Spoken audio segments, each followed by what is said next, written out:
Hi everyone, welcome back from the break. Up next, we have Kate Maxwell, the Chief Technology Officer of Worldwide Defense and Intelligence at Microsoft. She will be discussing cultural drivers for digital transformation, so please offer her your full attention and, of course, enjoy. Hi Kate, how are you doing? It's a pleasure to have you today. Hi Emily, great to be here. Thanks so much for having me. Absolutely, yeah, it's great to have you on the show. So basically, I'm going to hand it straight over to you. Everyone who's listening, please enjoy. Once again, that's Kate, and she's going to be discussing cultural drivers for digital transformation. Very good. Thanks so much. Hi, everybody. Like I said, it's a pleasure to be here with you today. Huge thank you to Technology Magazine for hosting this event. You know, these are remarkable times. And I think while most businesses and institutions prepare for contingencies, who could have predicted all that 2020 and 2021 would bring? This past year and a half has been challenging in many ways. I hope you all are doing okay out there. You know, I certainly acknowledge that many of us, frankly, are struggling and have struggled for a variety of reasons. But one thing that I want to get across today is that I think if there is any silver lining to the challenging world events that we've experienced this past year, it's that circumstances have accelerated a much needed digital transformation across all industries. And I suspect that's a theme that has come up quite a lot during the course of this event. We know that in times of trial like these, there's always huge opportunity for innovation and for disruption because problems and challenges and pain demands change. So as a mentor of mine used to say, never waste a good crisis. And so to all the innovators and the change agents and the business leaders out there, you know, this is your moment. This is the time for change, and the opportunity landscape for it is wide open. So I think as business leaders, and I know many of us here at this event are, you know, it is our job to inspire and to empower people to innovate and to put the right tools and resources in their hands to drive change, and to cultivate and nurture a culture that is conducive to innovation and transformation in our respective businesses. So I know that right now, many companies, maybe yours included, they're undergoing a period of digital transformation. And there's a lot of buzzword bingo out there about this topic. But what does digital transformation really mean? And how can companies prepare for it? Digital transformation is all about embracing and applying technology and digital business methods into all aspects of your business. It's about moving your processing and your data to the cloud. It's about automating what are traditionally painful tasks, things like metrics collection, perhaps some reporting methods. It's about embracing an Internet of Things approach to sensoring your factory and your production lines. It's using robotics for traditionally dull and dangerous tasks like inspection, like validation. It's about leveraging artificial intelligence and machine learning to not just manage, but to truly harness your data as an asset and to gain new insights about your processes and your products and your people, including your employees and your customers, as well as your business itself. So if you want your business to remain relevant and competitive, digital transformation is necessary. But what I'd like to share with you today is that digital transformation is not just about technology and IT systems. It's also about people. And the only way to successfully transform your business is to get the culture right. You know, as Peter Drucker famously stated, culture eats strategy for breakfast. And it's so true. You can have all of the digital transformation strategy in the world, but it won't do you any good if your people aren't behind that transformation. So the most important thing you can do when transforming is to get your culture right. And that's often the most challenging part. So today I thought we'd spend a little bit of time talking about digital transformation and how organizations can truly achieve transformation at the intersection of technology, people, process, and culture. Because ultimately transformation really is a people story, and we owe it to the people of our businesses to get this right. So to begin, I'd like to share a little bit about what digital transformation means to an organization. And I come from Microsoft. We famously underwent our own digital transformation under the leadership of our CEO, Satya Nadella, who took the helm back in 2014 with our company. And the success of Microsoft's own digital transformation is largely attributed to the cultural overhaul that Satya led, where he revised our company's mission statement and he put all of the focus on emphasizing and measuring the people experience inside of Microsoft by putting high value on things like empathy and collaboration and growth mindset, and even moving some of our hiring and performance practices to focus more on culture and impact rather than a lot of the traditional legacy big enterprise metrics that you might expect. And this drove massive positive change across Microsoft, both in terms of employee and customer satisfaction, as well as in business results. So we know that our transformation journey is never done, but we do find ourselves in an interesting position now where we help other companies and organizations go through their own digital transformation journeys. So what you see here on the screen is the architecture of what we call a digital transformation maturity model. These are transformation horizons that suit a number of global industries. And we use these horizons as a tool to facilitate candid discussions with our customers so they can take a step back and honestly assess where they are today in their transformation journey, as well as think about where it is that they want to go and what they hope to achieve through their digital transformation. So a big part of this activity, and really a big part of any transformation, is at the start of it, talking through what your goals and objectives are and what it is that you want to realize through the transformation. So goal setting really is one of the most important things you can do at the start of a transformation effort, and then of course revisit it as you continue through it. So spending a moment now on goals. I'm a big fan of Simon Sinek. I don't know if y'all are familiar with him, but he has a famous book and TED Talk on Start with Why. It's the Start with Why principle. And basically, Simon says that the thing that makes great leaders and great organizations successful is that they all begin with why. People will not buy into an idea or a product or a capability unless they understand the why behind it. And I really believe that organizations need to take this same approach to their digital transformation. If you understand your why for transforming, what it is that you hope to achieve, why you're doing it, and then frame that around your people and their experience, you'll have a lot more success. I think it's fair to say that the vast majority of any workforce probably won't care if digital transformation nets the company some higher revenue or efficiency gains. But they will care if that transformation makes their job easier and if it optimizes out some of their common pain points over the course of their workday, and if it supports a mission that your employees care about. So, figure out what your why statement is and frame it in a way that resonates with your people, your workforce, and your customers. So again, I think the most important part of a transformation is first figuring out your goals and objectives, and then bringing your employees along by framing your why statement in a way that resonates. That's going to help you build trust with your people.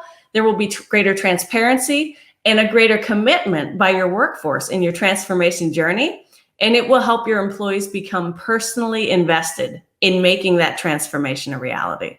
Because ultimately, at the end of the day, it's the people of your company that carry out the transformation, and it's the people who will benefit from it. So let's talk now about what it takes to truly transform an organization. I think when most companies start on their digital transformation journeys, they lean heavily into the digital tools and the technology, which of course makes sense, but they don't always give proper consideration to the transformation enablers and the environment around it that truly allows change to take hold. So to transform an organization, we can't just get the technology right. We have to invest in the culture and get the environment right so the technology takes hold. So in addition to technology, I want to share with you a lot of change considerations that you need to make in order to make your digital transformation a success. And you can kind of see at a top level the major categories of transformation enablers here on this slide. We'll start at the top with business processes. To unlock the benefits of digital transformation, you have to overhaul your business itself. Digital tooling really is just the tip of the iceberg when it comes to transformation. Organizations have to rethink the way that they manage their operations, the way that they measure progress and performance, the way that they handle risk, the way that they coordinate with customers, all of these things. And that is no small undertaking. But yet, it is frequently an afterthought in the digital transformation process. So I think we need to assert that business process reform needs to be front and center during a transformation effort. Because if business processes do not support the transformation that you're putting in place, that transformation will ultimately fail, or it will be rendered so impossible to execute that the workforce won't buy into it. So we can't shoehorn transformation into an existing set of business processes. The processes themselves have to be transformed along with it. The second transformation enabler is communications and change management. So I think this relates very closely to the why statement that we talked about. Communication is critically important to transformation because it brings your employees and your customers along for the ride. Digital transformation is a big change. And in this case, it requires empathy, compassion, a deep awareness of user experience. And, your users really are your employees when we're talking about digital transformation. So you have to find ways to involve your workforce in transformation processes and communicate with them every step of the way along the journey. There's a few ways to do this. I would recommend conducting interviews and focus groups so that your new processes and tools are instantiated in a way that resonates with your workforce and where they find value in those in their day-to-day jobs. You have to listen, be an active listener with your workforce and understand their concerns around transformation and then address those concerns head on. So be soliciting feedback on a regular basis. Take action on it. Your digital transformation at the end of the day should yield results, positive results for your employees' daily tasks and productivity and job satisfaction. Because truly, transformation is an opportunity to leverage the power of technology to mitigate pain points in your employees' everyday work and jobs and lives. So good communication, change management, and feedback loops are essential to making transformation happen. The third transformation enabler is organizational risk and reward posture. I think it's well known in business and in life that incentive drives behavior. And many organizations, especially the big ones, they're set up to incentivize employees, including senior leaders, middle managers, to focus on very near-term results and to minimize risk at cost, right? So that does make it really tough to transform because there's this risk aversion that accompanies a strong stigma associated with failure. And when we're talking about transformation, failure is part of the process. You have to expect that as you transform, and as you're trying new and hard things with your business, there's going to be failure. There should be, it's part of the process. It's how we try things. It's how we learn. It's how we refine. So transforming organizations need to encourage people and their workforce to take bigger swings, to think more long-term, to try new things, and then create an environment that's conducive to change and that encourages a growth mindset. So we have to destigmatize the failure and reward some risk taking. And that can be a huge enabler of transformation. Next, we have workforce education as a transformation enabler. And I think one of the biggest barriers to digital transformation is frequently a lack of understanding around digital trends and tools and processes. So if we think about today's workforce, it spans 4 generations. We've never seen that in the workplace before. 4 generations of workers and employees. And we also know that many current business methods and practices have literally been in place for decades. So they've been around for a while, right? So every single person in the company, we have to keep in mind, every person in the company is going to be impacted by digital transformation, no matter where they are, no matter what their job role is. So we have to then provide employees with the training opportunities so that we raise their awareness of digital transformation and the tools that go along with it. We have to increase their digital skilling, and we need to provide support for new ways of doing business. Like we talked about, business processes are changing, so we have to bring employees along on that ride. And this is where a culture of continuous learning is really necessary to upskill our workforce at levels all across the business. So we can't just educate, our individual contributors and those frontline workers. We have to educate our business leaders and our people leaders all the way up to the top of the organization. And that way you have everyone in the organization involved in transformation. Your messaging is consistent at all levels, and everyone has the skills and the awareness to be part of it. So workforce education is huge. Next, we have diversity of workforce and psychological safety, which go hand in hand. There is so much data out there. It's no secret that diversity drives innovation, it drives fresh perspectives, and it drives business results. We know this. And the organizations that have more diverse perspectives are in a much better position to harness the power of innovation and disruption. And that's necessary to drive change. So we can easily assert diversity is foundational to innovation and creative thinking. The highest performing teams are the ones that have great diversity of thought and creative conflict and respect. So when you're transforming your company, you have to make sure that your company isn't just paying lip service to diversity and inclusion, but that they actually mean it, right? That's going to generate the psychological safety in the workplace that you need so that all employees are valued, they feel comfortable bringing forward their ideas and contributions, and that's what's going to help drive change and also allow employees to take some of those bigger risks, like we talked about in the previous section. And finally, we've come around the circle here. We get to culture, which is kind of the underlying theme to all of these. Culture of the workplace is absolutely critical to transformation. We need to build corporate cultures that emphasize the human experience, both for your workforce and for the customers that you serve. And so on this topic, I want to share a few words from the great psychologist, Dr. Adam Grant. He recently testified to the United States Congress on culture about our defense ecosystem, which is fascinating, but I think that it really rings true across all industries, not just defense. And Dr. Grant said this. He said, culture can shape whether organizations are built to last or doomed to perish. It has a dramatic impact on performance and innovation.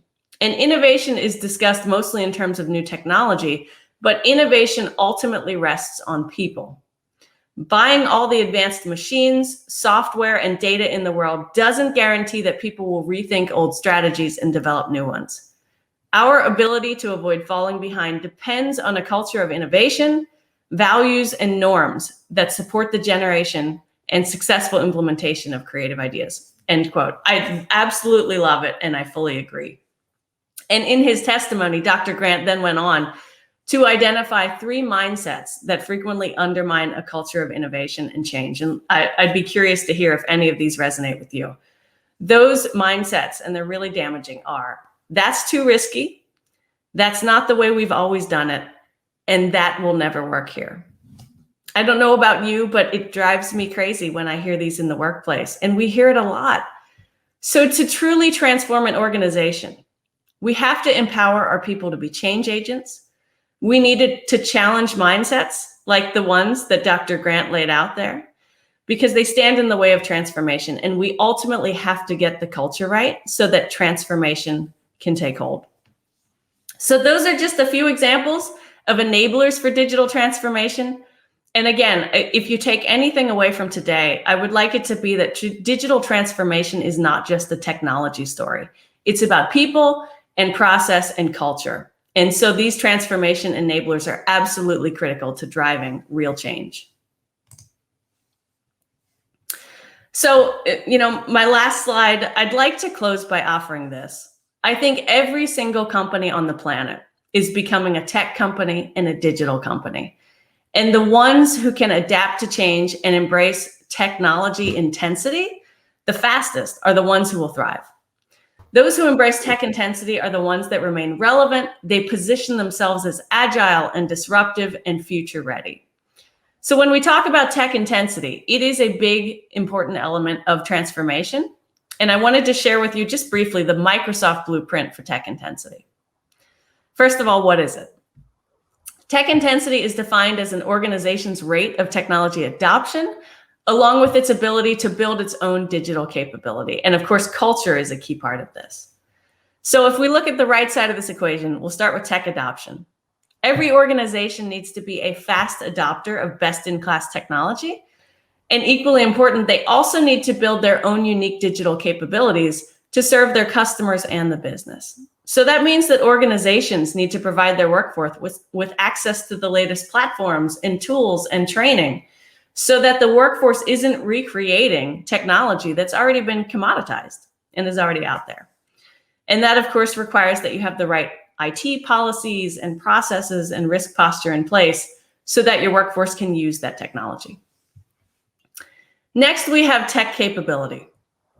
To accelerate tech capability, companies need to invest in human capital and, again, create that workplace culture that encourages innovation and collaboration and capability building. That's how you get to new disruptive ideas. So I think when we're talking especially about big companies and big enterprises, employees often have ideas, but companies aren't set up to capture and nurture those or resource them to bring them to light. So lots of reasons for that, but ultimately they typically tie back to organizational culture and structure and risk and reward mechanisms. And then finally, at the end of this equation, it's raised to the trust, right? Foundational to all of this, foundational to tech intensity is trust. Trust in technology and trust by employees in the company itself. Companies will not be able to use technology for competitive advantage if people don't trust that they can take risks and try new things and learn and fail without fear of repercussion. So again, it all speaks to culture, and culture is hugely important to tech intensity and digital transformation. So to close, change is hard. It is. The digital transformation is going to be one of the most challenging journeys your company ever attempts. But if you get it right, and if you lay the cultural groundwork to make it a success, it will bring incredible value to your company and to your employees and to your customers. So I would encourage you to stay true to your mission, stay true to your values, communicate early and often with your people, and cultivate that strong feedback cycle, right? Embrace risk-taking and a fail-forward growth mentality, and try to keep that human experience central to everything that you do. And that will truly help your digital transformation journey. So with that, again, thank you so much for your time. I appreciate the discussion and the opportunity to be here with you today. And I wish you all the best on your digital transformation journey. Thank you.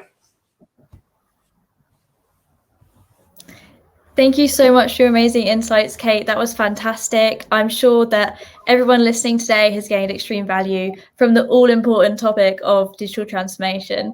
We're just going to move into a small Q&A section now regarding just the small presentation you gave. So firstly, you mentioned the importance of destigmatizing failure to help drive transformation efforts. I'm kind of wondering, what are some ways that organizations can actually do this? Yeah, this is a great question, Emily, and I think it's hugely important. So when we talk about destigmatizing failure, I think communicating failure and what we learn from it is a really great thing that companies can do, right? Share stories of failure, but not just the failure, what was the outcome of it? So I've worked for big enterprises. We have done things where, we identify high profile failures, whether it was a program, it was a pursuit, it was a new product, maybe it was a career failure that one of our senior leaders experienced. And we'll talk about that failure, and then we'll identify what was the ultimate learning or outcome, the good that came from it, right? And I think when you communicate these sorts of things, it gives your people permission to take some big risks, to try things, and to recognize that if they experience a failure, it's not the end of their career, but the important part is what you take away from it. You learn from it, you refine, and ultimately you move on gracefully. So I think that that's an important message. Make failure about failing forward. Make it a badge of honor. Celebrate the outcome of that and communicate it. So I think that's a great way to destigmatize failure, and I would encourage companies to do it. Yeah, absolutely. And I suppose, sometimes to fail, you have so many learning opportunities from that. So I think it's a really good point. And it's so fascinating to hear you speak so openly about it. So for the next question, I'm wondering if you could share some best practices for organizational change management. Yeah, this is a good question too. I think organizational change management, it's not often the first thing that companies think about when transforming, but it really should be, right? I mean, this is the most massive change that companies will go through, digital transformation. So how do you manage that at the top level for your organization? So again, I want to reiterate, it's really important to identify your goals for your transformation. What's your why statement for it? What outcomes do you hope to achieve?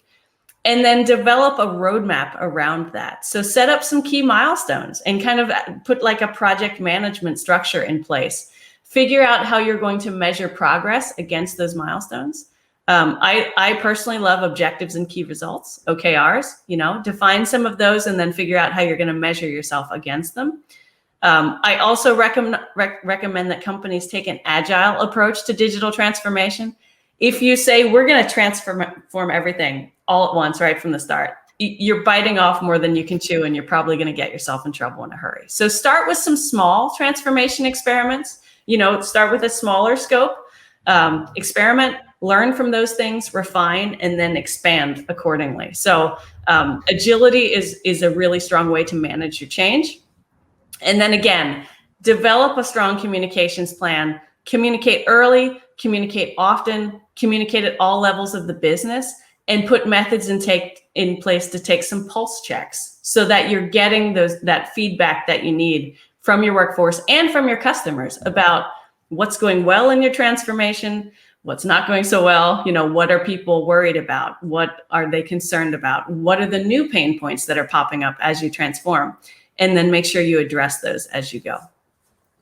Yeah, and actually picking up kind of where you left off there, how can organizations measure, or like you said, take the pulse of their workplace culture, as this kind of is actually really important and relates hugely to digital transformation? It is really important. Yeah, I think that organizations need to work really hard to become active listeners, right? So pay close attention to how your employees are feeling. What's the sentiment of your workforce around your transformation, around the culture of your company? So at Microsoft, we have pulse surveys. Of course, we still have annual employee opinion surveys, and those are important. And I think lots of companies do them. But you also need more frequent targeted tag ups, right? So we do these pulse surveys every single day. A different portion of our workforce is surveyed. They're very short. They're easy to fill out. It's simple targeted questions. And it helps our leadership team kind of get a sense of where the workforce is and how they're feeling about things, right? And the point of all of this is that you don't just get insight into how they're feeling, but you get actionable insight so that you can go and you can, change course according to what your employees are up to and what concerns them. So pulse surveys are important. I also like town halls at all levels in an organization. I think it's really an important way to foster dialogue. So you're not just pushing information, but you're actually hearing the voice of your employees, and you can have that two-way dialogue and discussion. And then in addition to that, recognize not all employees feel comfortable speaking up in those forums. So find different ways to reach different portions of your population depending on how they like to communicate. So online forums are good. It's a nice feedback channel, perhaps for your introverted workforce or sometimes a workforce that's just not comfortable raising their hand in a big setting, right? But at the end of the day, the point is have lots of different mechanisms of fostering two-way dialogue with your people. Ask for their perspectives, ask for their input, find out what's troubling them, find out what's going well, and then use it to drive change. That's the most important thing. Amazing. Well, that's fantastic. Thank you so much for joining us today, Kate. That's the end of our Q&A session. We really appreciate you joining us here. So I thank you to the listeners as well. I hope you'll got some extreme value out of this. So thank you again. Thank you. Take care. Bye now. So just final thank you to Kate. I hope you all enjoyed.